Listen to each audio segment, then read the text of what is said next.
sheegtay waa barnaamij aan oga hadli doono su'aasha ah sideen ku xulan karaa lamaano wanaagsan. waxaa jirta bakhaylnimada maalmaha waxa socotay dacaayad ah in ragga daanyeero la dhaho bal dee gabdhaha horta adiga dee maanta afhayaan u ah aniga raggaan u dooni laakiin hadduu ninku bakhayl noqdo adiga kaa waa waad kada go'anta marka daanyeero wanaagsan noqda waxaa jira dad badan oo waxay iska wataan 30 shuruudood buugna bes ka waxaa jira dad aan waxba sidanba oo hadana wax wanaagsan raadinaya marka horta waa la isku wada maqan yahay su'aasha waxay tahay hadi wada su'aashaas waxaan kusoo sheegay aniga la weydiin laakiin hadda alaa kaga hormaray waxa weeyaan waa igu gaad anigu runtii ana been sheegin horana dad kale wax ugu sheegay dad badan waxay ku leeyihiin waanu isjecelnahay ixtiraam baanu sahaynaa laakiin isma fahmin su'aasha jirta waxay tahay walaalayaal ma afjaynays baad barateen turjumaan baad u baahan tihiin assalaamu calaykum waraxmatullaahi wabarakaatu kulanti wacan meel kastoo aad naga daawanaysaan waxaad ku soo dhawaataan barnaamij aanu hore idinku ballan qaaday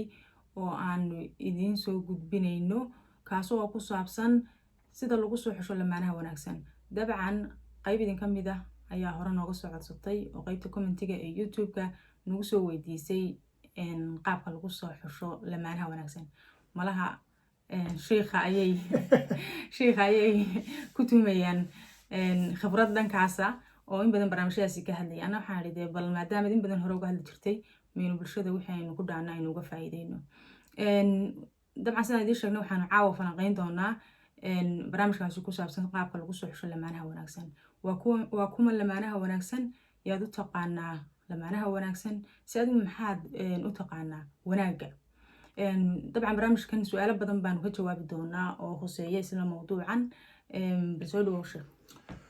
bismillahi raxmaan raxiim assalaamu calaykum waraxmatullaahi wabarakaatuhu aad iyo aad ayaa umahadsantahay xamda sidoo kale waxaan halkan ka salaamaya dhammaan walaalaha sharafta leh na daawanaya runtiina barnaamijkani sida aad sheegtay waa barnaamij aan oga hadli doono su'aasha ah sideen ku xulan karaa lamaano wanaagsan sidaa sheegtayna waa barnaamij aad iyo aad u mug weyn dabcan laakiin su'aalo ayaa dadku isweydiiyaan horta su'aasha koowaad aad sheegtay waxay tahay muxuu yahay ama waa kuma lamaanaha wanaagsan dabcan su'aashaasi waa lagu kala duwanaan karaa jawaabteeda laakiin waxaa jira dhowr qodob oo asaasi ah oo lama taabtaan ah qayb ka midana laga tanaasuli karo anigu waxaan u aqaanaa lamaanaha wanaagsan laba qof oo isfahanta laba qof oo isu dulqaadata laba qof oo maaragtay akhlaaq wanaagsan leh dabcan intaasoo dhan waxaa asaas u ah diinta sidaad ogtay nabiga calayhi salaatu wasalaam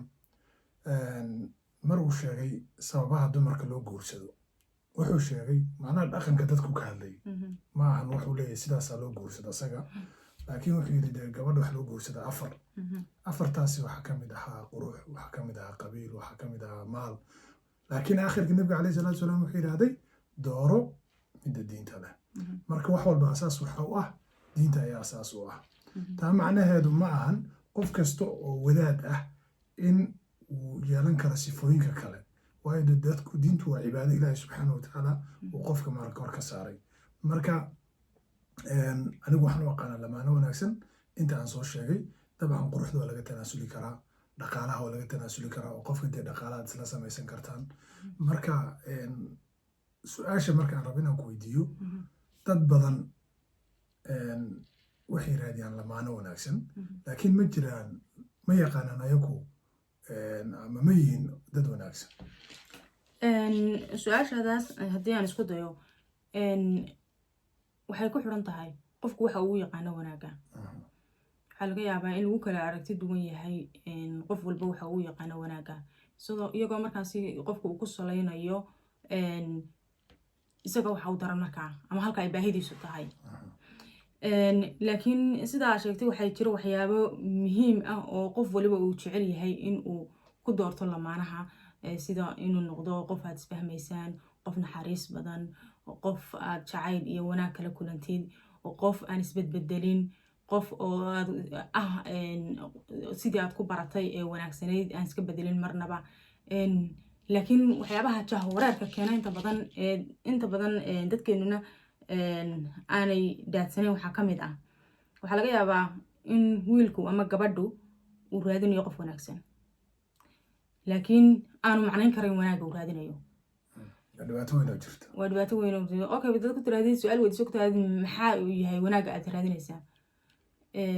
aanu kaaga jawaabi karaynin maxay yihiin shuruudaha aad wadataa adigu ma tahay adigu qof wanaagsan haddii adigu aanad ahayn qof wanaagsan oo aad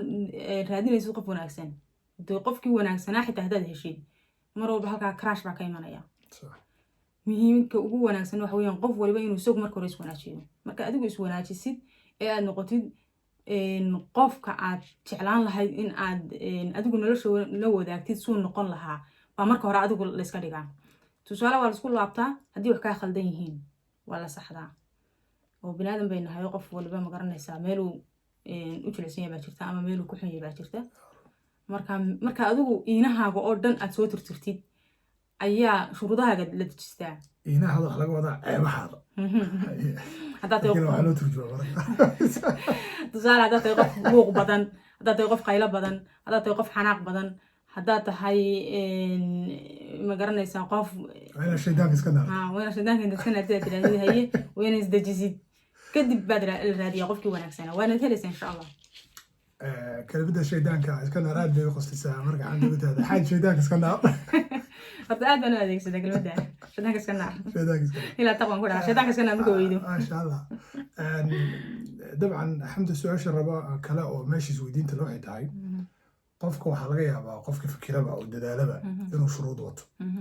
لكن شروطها dadku sidee ku qoran karaan maxaase shuruudaha naftirkooda shuruud ma leeyihiin waxaa jira dad badan oo waxay iska wataan 30 shuruudood buugna bay iska sitaan waxaa jira dad aan waxba sidanba oo hadana wax wanaagsan raadinayaan marka horta waa la isku wada maqan yahay kuwa 30 sita marka horta waxaan kula talin lahaa yaray labo qayb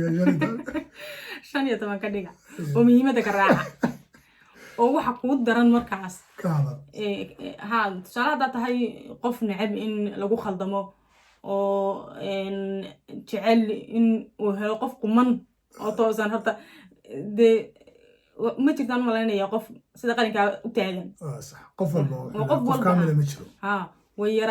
yar tahay in la helo qof wax waliba ay u dhamaystiran yihiin laakiin waa in aad adigu aad muhiimad kala siisid oo tiraahdo okay qofkan aniga maxaa ii muhiimsan tusaale anigu warigan sheekha xulinaya maxaa xasuustaa waxaan kugu weri dabeecadaydu waa ay daarinku daari maayo marka saas u baranaa nusha waxaan ku weri dabeecadaydu waa hay daarinku daari maaye ha igu soo khaldami kugu soo khaldami maaye marka dabeecadaasaan leeyahay ma jecli in laygu soo khaldamo haddii laygu soo khaldamana waxaan maanta la isweydiinaya waa lagugu khaldama marka haddaad noocaas oo kala tahay shaydaanka iska noor ma hadda haddaad sideedaasoo kale aad tahay oo aana dadkana khaladaadkaagu yar yahay in khalad lagugu soo doontana aad necab tahay waa inaad raadisid aad tiraahid okay qof noocaas halkan ka heli karaya waxyaabaha yarare simbalka ah sida dhaqaalaha sida quruxda inuu qof saa u taagan uu noqdo inuu qof saana noqdo waa wax laga tanaasuli karayo laakiin waxyaabaha ugu muhiimsan waa inuu yahay qof aad isfahmaysaan nolosha aad isku fahmaysaan dhaqanka aad isku fahmaysaan akhlaaq leeyahay diin leeyahay dadla dhaqan leeyahay adiga ixtiraam kuu muujinayo haddii meeshaas ixtiraam uuna meesha oolin runtii wax kaloo yaallaa way yar tahay jacaylka waxaan aaminsanahay xitaa ixtiraamka ka horeeya hadduuna meesha ixtiraam jirin jacayl ma imanayo aan kusoo laabto waxaad dhowr jeer ka dhawaajisay kelmadda isfahan isfahanku an waxaan aaminsanahay inuu yahay furaha nolosha guud ahaan nolosha guud ahaan dee meel kastaa tagtid waxa lagu wada socdaa isfahan ayaa lagu wada socdaa haddii maalan hadduu dhaco isfahan la-aan mararka qaarkood waxay keentaa labada qof xataa inay gacan isu geystaan ama isdilaan laba gaari inay isku dhacaan laba diyaarad inay isku dhacaan isfahan la-aan darteed laakiin aniga isfahanka markaan darsay dad badan waxay ku leeyihiin waanu isjecelnahay ixtiraam baanu isu haynaa laakiin isma fahno su-aasha jirta waxay tahay walaalayaal ma afjaynays baad barateen ma turjumaan baad u baahan tihiin waan baaray arrintaas Hay. barnaamijna waan ka sameeyey Hay. barnaamijka arrimaha qoyska Mhm. waxaan ogaaday qofka wuxuu rabaa in asaga la fahmo marka haddii aad rabto in adiga lagu fahmo dhibaato ayaa dhacaysa Mhm. laakiin qofka hadduu isku dayo qofka kale inuu fahmo Mhm. waxaan hubaa inuu furihii isfahanka helay Mhm. marka aniga waxaan aaminsanahay arrinta isfahanka waxay ku xiran tahay sidaa hore u sheegtay waxa adiga aad jeceshahay in lagula dhaqmo inaad qofka kale kula dhaqantid Mhm. isku day qofka inaad fahantid mathalan qofka aad rabtid inaad nolosha la wadaagtid waxbuu jecel yahay Mhm. waxaasi adiga waxa laga yaabaa inaad jeclayn Mhm. laakiin isku day in aad bal maaragtay fahansiisid waa sidaas aad iyo aad ba mahadsan tahay dadku marka ay sidaa isu bartaan way isu jaakiraan gambar gaaban gamagaabaa laisugu fadhiyaa haye qofba qofka kale wax ka sugayaa haye muxuu ku yidhi maxay ku tidhi maxay waxaa kuu dhihi weyday waxaa laga yaabaa wuxuu qalbiga ku haysto inay jiraan laakiin sheegan karin aanu sheegan karaynin waxaa laga yaabaa inuu khaladaad arkayo laakiin aanu ka hadli karaynin markaasoo kale waxaa fiican marka qofka saa isu barataanba in aad isu qalbi furnaataan isu laab xaaran tihiin dabcan dadda markaas wax isu baabatihiin oo isu laab xaaran tihiin laakiin inaan gambar gaaban laysugu fadhiisan oo laysu jaakarine wax aad ka sheekaysataan waxa aad nolosha ka aaminsan tahay waxa uu fikirkaagu yahay qoyska aad doonaysid inaad yeelatid waa inaad qofka aad dhuuxdid hadalkiisa aad dhuuxdid fikradihiisa ra'yigiisa waxa uu nolosha ka aaminsan yahay adigu aad fikradaada usoo bandhigtid qofka aad nolosha la wadaagaysid astaamahaad ku xulan lahayd waa inaad u sheegtid oo tirahdid qof noocaasa baan aniga riyaday tahay anigu qof dabeecadda noocaale baan ahay xitaa dabeecadahaaga ma aha inaad intaada wanaagsan u sheegtid waxyaabahaad ku xun tahay inaad qofkii la wadaagtid oo tirahda anigu tusaale waan dabeecad xumahay mar haddaan xanaaqo waxma kala reebo waa inaad qofkii u sheegtid laakiin cuntada kuma fiicni laakiin haddaa u sheegtaa ku tirahdid anigu waxaan kasoo tuuraa alaab shidan oo khatar ah guriga marka la imaanaya sheekh hoteega way soo qaada bidsa inoo soo qaada tirahdid waa mushkiladeeda marka ugu horeysa judha ugu horeysa labada qof waa sida ay isu fahmaan kama soo harto kama soo hadho waxaa jira ood arkaysaa laba qof oon shukaansiga qacdi horeba isku fahmin laakiin haddana doonaya inay nolol wadaagaan absolutely taas macquul ma noqonayso waxay ku leeyihin yarkadiisii qofkaasi markaa aan isguursano ayaan ka jari doonaa waan ka bedeli doona wax ka bedeli karaya kama bedeli kartid hooyadii aabihii baa kasoo bedeli waayay qofkan tusaale qof balwad leh tusaale qof hadduu balwad leeyahay waa inaad kala hadashid ood ku jecesho doonaysid markaas oo tusaale horta aan ku noqdo halkaa shuruuddaadii hore waxay ahayd inaanad guursan qof balwad leh sida anigoo kale aan aaminsanaa haddii markaas waqtigii waayihii ay kula kulan siiyaan qof balwad leh laakiin shuruudihii kale oo dhan buuxiyey waa inaad kala hadli kartid oo ku tirahdid okay anigu nolosha waxaan ka aaminsanahay inaan qofka lamaanaha noqonayno uu yahay qof aan balwad ahayn adigu maxaad ka aaminsan tahay inaad balwadan miyaad joojin kartaa miyaad sii wadaysaa intaynan isguursanba ka hor aad qorshaysaan laakiin haddaad tirahdid okay qofkan balwad buu leeyahay waxaan ka tari doonaa markaan isguursano halkaas cilada ugu horeysa iyo muranka ugu horeeya halkaas ka bilaabmi doona marka adigaaba marka ugu horeysaba sii astaystay khilaafka guurkaaga haddii aan markii ugu horeysaba ka hadlin aniga waxaan aaminsanahay qodob kale oo muhiim ah oo ah qofka aad xulanaysid inuu ogol yahay qofka aad tahay dadka badankood waxay isku dayaan qof weyn oo intaas nolol soo watay inay bedelaan completely ay qofkii ay ka rabeen ka dhigtaan haddii aad fikirka noocaas aaminsan tahay waxaa xaqiiq ah inay kugu adkaanayso inaad heshid qof aad bedeshid waxaa la yidhi xoolahaada sidaa rabtid waad u dhaqan karta laakiin dadka xataa kaad dhashay sidaa rabtid uma samaysan kartid marka qofka waa inuu ogolaadaa kala aragti duwanaanshaha ayaan aniga aaminsanahay qodob kale rab inaan ku weydiiyo dadka badankood waxay ka eed sheegtaan kalsooni darro marka xulashada lamaanaha labada qof kalsoonida door nooca intay is leedahay way qofki inay kalsooni ku doorto qofka lamaanaha kalsoonidu waxa weeyaan aas-aaska ama waxay saldhig u tahay nolosha aad markaa doonaysaan inaad samaysaan ama shukaansiga markaad ku jirtaan haddaan meeshii kalsooni jirin yacni waxba ma jiran weeyaan qofkan haddaanad ku kalsoonayn oo aanad gaadhin heer aad istiraadid qofkaasi waxaasi kama suuroobaan maanta haddii waxa laygu yidhahdo naasir baa waxaa sameeya ama waxay dhacaan waa inaan odhan karo waxaas kama suuroobaan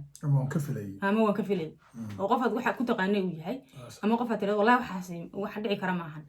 kalsooniduna waa inaad halkaa gaadho waa inaad noqotaan laba qof oo isu laab xaadhan oo wax walba ka sheekaysan kara wax walba wadaagi karaya dhibaato iyo dheef mar walba ka wada sheekaysan karaya laakiin haddii qofba qofkii kale aan ku kalsoonayn oo noloshiba lagu soo koobo dadka qaar baad arkaysaa kule passwordkii buu ii diiday telefonkii buu xidha mid baa soo wacday waxaan baa dhacay waa kalsooni darrada ka gudumbaysa weeyaan hadduu qofkaba aad shakiba uu kaa galo oo aad istiraahdid walahi qofkan luqluuq buu ku jiraa waa inaad toos u abaari karaysid oran karaysid baaritaan aad samayn karaysid aad kala hadli kartid oran kartid walaalo waxaasaan dareemayaa maxaa khaldan waxaas maxaa ka jira markaad baaritaanka samaysid haddii baaritaankaasi uu la noqdo shakigaagii hore uu la mid noqdo waa inaad markaa adigu aad noqon kartid qof go-aan gaari karaa anigana waxaan ku xoojinayaa mid kale oo cadow ku ah inaad horumar ka samaysid doorashada qofka aad rabtid inaad nolosha la wadaagtid waxaa ka mid ah shakiga waxaa ka mid ah bakhaylnimada waxaa ka mid ah afxumada waxaa ka mid ah kibirka iyo qofka inuu yahay qof mayal adag oo ay tiisa u muuqato shakiga xamda ka war asaga dhibaatada hadda kolley kalsoonidu qayb xiriir kala leeyahay laakiin shakigaasoo isma oran kartid waa cudurka ugu weyn ee laba qof nolol wadaaga ama wadaagi doona ama guud ahaan bini'aadanka soo dhexgala inuu yahay wallaahi haa shakigu waa xanuun gaar ahaan ragga u daran ragga xoog buu ugu daran yahay anigu hadduu shaki noqdo gabadha hadday shaki noqoto is tiraahdo ninkii halku qabtay ma mid kale ku maqan yahay waa wax iska caadiya oo dumarka ay u badan yihiin laakiin ninku hadduu mar shaki noqdo waxa weeyaan mid laga subxaanalaysta weeyaan waan garanaya reebar caad sirtumaysaa man malanaya waa inaan ma garanaysaa marka ninka hadduuba masaa'il galo asaga aad ugu darantahay aad bay u daran tahay runtii marka waxyaabo kasta oo shaki keeni karaya in laga fogaada way fiican tahay oo qofka shaki ku dhalin karaya laakiin dee qof u dhashay shaki u dhashay adi waxba kama bedeli kartid marka ugu horeysaba dadkan maanta la hadlayna waa dadka shukaansiga maanta ku jira maaha qoysaska kama hadlayna anagu laakiin waxaad go-aan leedahay ama aad wax ka bedeli kartaa waa inta aanad nolosha guurka gelin nolosha guurka haddaad geshid haddii aad go-aan gaadhid qoysunbaa kaa burburay faa'iido ma joogtid marnaba laakiin marka aad shukaansiga ku jirtid waxba kaamay burburin inkastoo qofkii aad xoogaa isoo shukaansateen ee isku yara fixi jirteen haddii aad kala huleeshaan ay yara adagtahay mararka qaarkood laakiin haddana hadduu qofka shuruudahaagii buuxin waayo dee waad ka soconaysaa mar walba waxaad raadinaysaa qofkii shuruuddaada buuxinayay waxaa laga yaabaa dadka qaarkood inay ismiidaamin ama indha la-aan oo kaleeto isku tuuraan shal iyo shul oo kaleeto isku tuuraan sababa la xidhiidha heblaayaa la guursaday waan weynaaday waqtigaa kugu socda waxyaabo badan oo noocaasa in la yidhaahdo wallahi qofkan kama fiirsanaye hore un laga galo iska galo heblaay waa guursatay hebel waa guursaday magac haddii habeenkaad aroos degtidba aad adiguna wareertid oo tidhaahdid aniguna waa inaan aroos galo waxa weeyaan waa wax fiican inaad guursatid laakiin ma hesho qofkeed guursan lahayd baa meesha taalada waxaa jirtaa bakhaylnimada maalmaha waxa socotay dacaayad ah in ragga daanyeero la dhaho bal dee gabdhaha horta adigaa dee maanta afhayaan u ahay anigaan raggaan u doodi doonaaye bakhaylnimadu marka iyaduna qof bakhayl ah bakhaylku maaha lacag keliya anisaan fahmin hadalkaa ka mid ah sheekadaa ka mid ah ixtiraam meelo badan baa bakhaylnimo ku noqon bakhaylad waa lahayn karaa waayo aad wax ku dhaqaaleynaysa gabadha hadday bakhaylad noqoto reerkaagaa ku dhisan oo faa'iido ku qaba soo saamaade horta waa in haa lagu soo qoro hadday gabadhu bakhaylad noqoto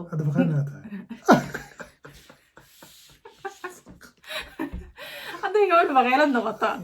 waxa weeye jeebkaaga igu jirtaa ma ogtahay Waaron. laakiin hadduu ninku bakayl noqdo Waaron. Adig kaa jecel. hawaad kadab go-anta marka daanyaro waan wanaagsan noqda horta aniga waan kasoo horjeedaa kelimadaas qof nool in daanyeer lagu yidhaahdo dee ilaahay subxaana watacaala daanyeer kama dhigin laakiin anigu waxaan aaminsanahay wanaagga iyo deeqsinimada waa sifo fiican ceebna uma arko marka waxaa leeyahay ragga hadda buufiska lagu xiray kelmadaas qaatayo waxaa leeyahay horta iska ilaaliya deeqsinimada ha la ogaado waxayna ka mid tahay runtii waxyaalaha laisku soo jiito oo xataa nabi maxamed calayhi salaatu wasalaam markii islaamku bilowga ahaa dadka qaarkood wuxuu ku soo jiidan jiray inuu xoolo siiyo suu ilaahay iimaanka ugu sugo oo diinta u degaan marka haddaa rabtid dee inaa xaajada aad isleedahay nolosha la wadaag inaad ka farxisid ka qosli haade maaragtay bakhaynimo ma ahan buu ku leeyahay waxaa ku soo hartay qodobka kale aan ka dhawaajo wuxuu afxumada afxumada ad garanaysa caayda akhlaaq xumada ka waran dadka say u saamaysa iyada naftirkeeda ma waxaas leedahay wallaahi wax wanaagsan maaha caayda iyo afxumada iyo dhaqan runtii aad wanaagsan maaha inkastaan haddaan dumarna iska yara qaylo badannahay mararka qaarkood nagu kacdo oo raggu aanay u badnayn laakiin haddana waxa weeyaan ninkana kuma wanaagsana gabadhana kuma wanaagsana waxaa la yidhi afxumo sii dhamaystir nabadna way kaa kaxaysaa colaadna kuma gaarsiiso nabadiina way kaa kaxaysa oo qofkaad nolosha wadaagi rabteen ama aad isjeclaydeen bay kugu durtay colaadna kumay gaarsiin marka waxa weeyaan in mar walba dhinaca wanaagsan uun laga fikiraba fiican oo nolosha buuq ma ahan problem inaad adigu abuurato waxaa ka wanaagsan inaad farxad abuuratid adigu oo markaa farxad samaysan karaya inaad buuq samaysatid maxaad ku fali aad ka faa'iidaysaa runtii qodobada aad iyo aad ayay muhiim u yihiin gabagabadii gunaanadka ayaan ku dhownahay waxaa aniga aaminsanahay laba qodob inaan kusoo gunaanadno qodob koowaad wuxuu yahay in labada qof ay ka midaysan yihiin arrimaha asaasiga ah ma ogtahay guri marka la rabo in la yagleelo ama la dhiso arrimo asaasi ah jiro lama taabtaan ah tusaalo kale inay labada qof isku raacsiin halkay ku wada noolaan lahaayeen sida hadda xamda ogtahay dadku markay hadda issukaansadaan badanaa laba wadan ayay kala joogaan waxaana hadda badanaa dadka ka wada xiriiraan waa social mediaha ama baraha bulshada waxaa laga yaabaa gabar wadankii joogta inay barato nin qurbaha jooga nin wadankii jooga gabar qurbaha joogta marka weliba waxaa laga yaabaa kaa dhex kala raali noqo ninka qurbaha joogaana inuu ka fakarayo inuu wadankii reer ku samaysto oo uu halkaa deegaan ku noqdo oo qurbaaba kasoo guuro hadduu doono iyo niyaddu ku haystaa lakin gabadhi uma sheegeedu doono gabadhiina niyad waxay ku haysaa ninku dhoofiya walaa waa mushkilo weyn diyaarad bayba soo saarata iyadu waa la isu jaakadhayaa berigii waynu shukaansan jirnay laba shuruudood baan kuu sheegay ma xasuutaa tii hore maxay ahayd tii hore waxay ahayd in aan mar walba li waayin oo waddanka soo dego sax waxay ahayd qofka aan nolosha wadaagayno inaan isku meel ku noolaano taas runtii muhiim bay ahayd marka waa inaad qofkii aad shukansanaysay aad kala hadlay kartid oo odhan kartid anigu nolosha waxaysan ka aaminsanahay in halkaa ku noolaan doonaya haddaad qurbaha jeceshan ku noolaatid qofkaa shukansatid oo qurbaha ku nooleeyay inaad ku odhan kartid walaalo anigu qurbahan jecel adiguna wadankii wada soo socotaaye bal hadhow wadanka wada degi doonaaye bal hortay maxaade laakiin haddaad ugu jirtid magaranaysaa gabal gaaban ugu fadhiya is leedahay jaaniska gaad marun buu kacayn doonaa ayaad is leedahay waxa weeyaan way adag tahay laba kala barida saas way noqonaysaa marka waxaa fiican labada qof inay wax kasta isla qorsheeyaan halkay degi lahaayeen waa inaad isla gaadhaan heer caruurta ay dhali doontaan magacyadooda aad kasii sheekaysataan maaha inaad maanta oo dhan xabiib waan kuu xiisay iyo adiguna may xiistay iyo maxaad ku qadaysay iyo maxaad ku quraacatay bariis ma cuntay kamarada iyo rafur waxyaabaha waa inaad ka gudubtaan ood mustaqbalkiina qorsheyn karaysaan ood nolosha dad ku midaysan oo meel hadaf wada leh aad noqon kartaan markaad shukaansiga hore aad isku fahantaan aad hal hadaf wada yeelataan ayaad nolosha dambena isla fahmi doontaan maasha allah qodobkan kusoo khatimi doona waxay tahay waxaanu kasoo hadalnay xulashada lamaanaha su-aasha waxay tahay maxaad igu helotay su-aashaas waxaan kusoo heshiinay in aniga liweyd laakiin hadda alaa kaga hormaray waxa weeyaan waad igu gaadda anigu runtii anaan been sheegin horena dad kale waan kugu sheegay masha Allah runta waxaan mar walba ka fikri jiray sunan jiray talow horta waxaan cabiri kari waayi jiray mararka qaarkood shuruudo waan haysan jiray qof noocaasa nin dheer oo kaleeto nin aan balwad lahayn oo kaleeto nin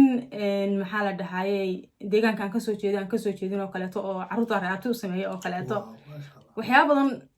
kuwan aan idiin sheegaya waxyaabihii ugu yeesisanaa laakiin shuruudo badan oo kale aan lahaan jiray marka iminka tan deegaanka oo kaleeto waa laga tegi karaya maanta haddaanad aad noqon lahayd isku deegaan haddaan noqon lahayn deegaankaygii baad noqotay kaagamaana tageen maxaa la dhahaa nin dheer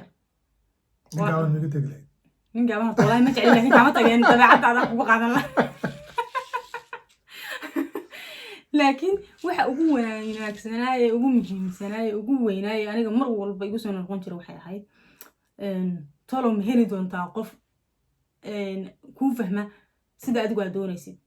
adiguna aad u fahantid qalbigaagu siduu doonayo qof yacni dareemi karaya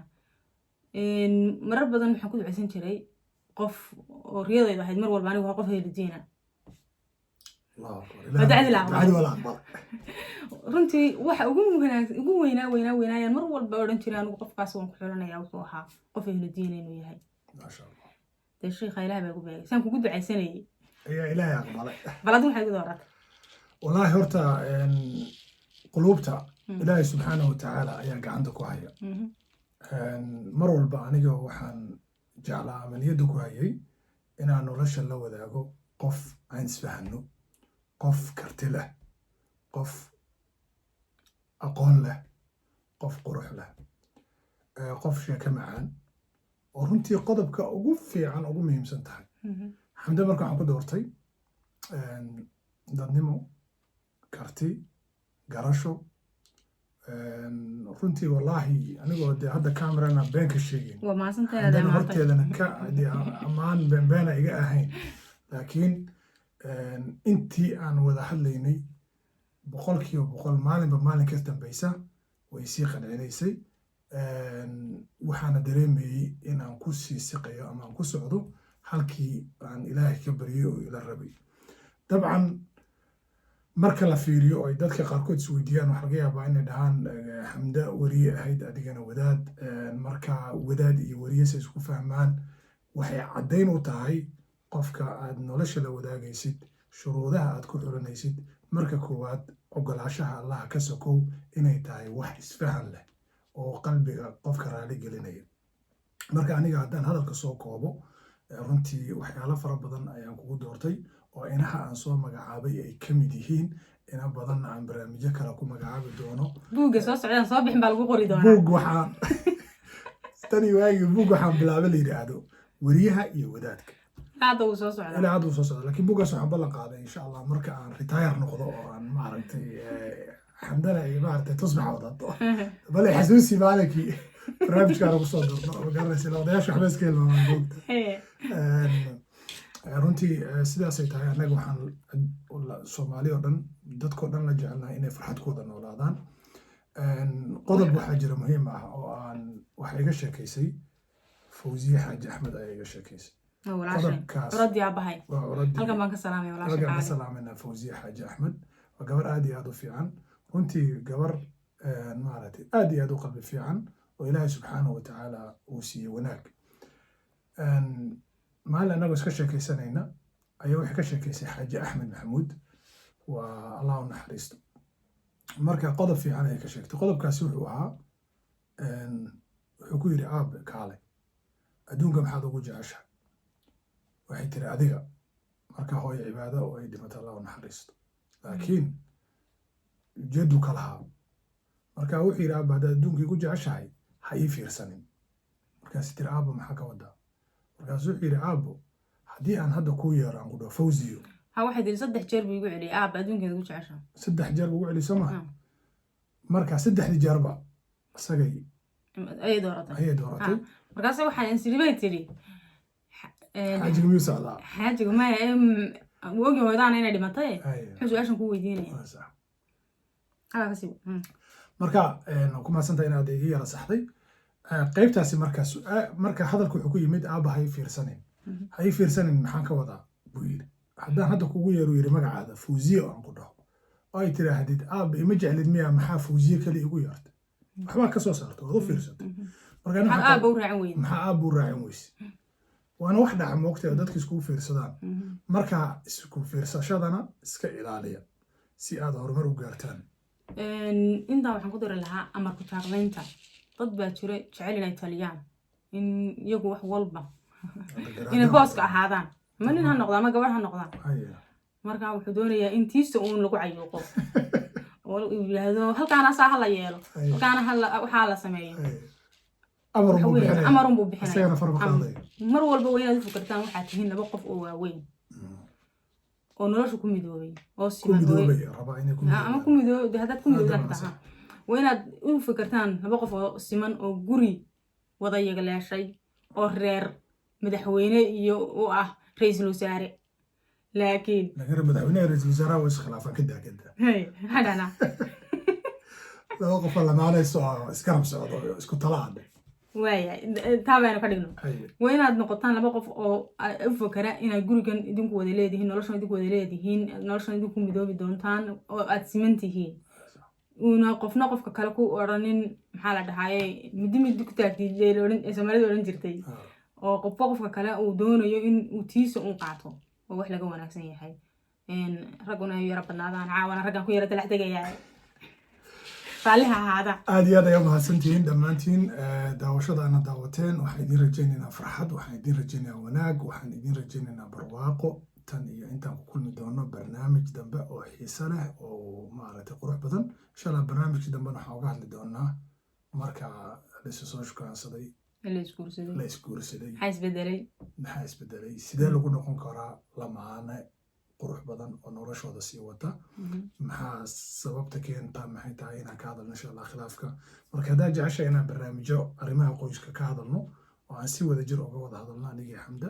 waxaan jeclahay inaan idinla wadaagno annagoo weli aaminsan maaragtay in mar walba laga shaqayn karo lana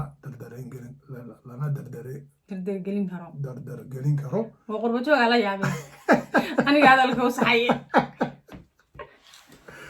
السلام عليكم ورحمة الله عادي عاد بما سنتين خير بس كوجنا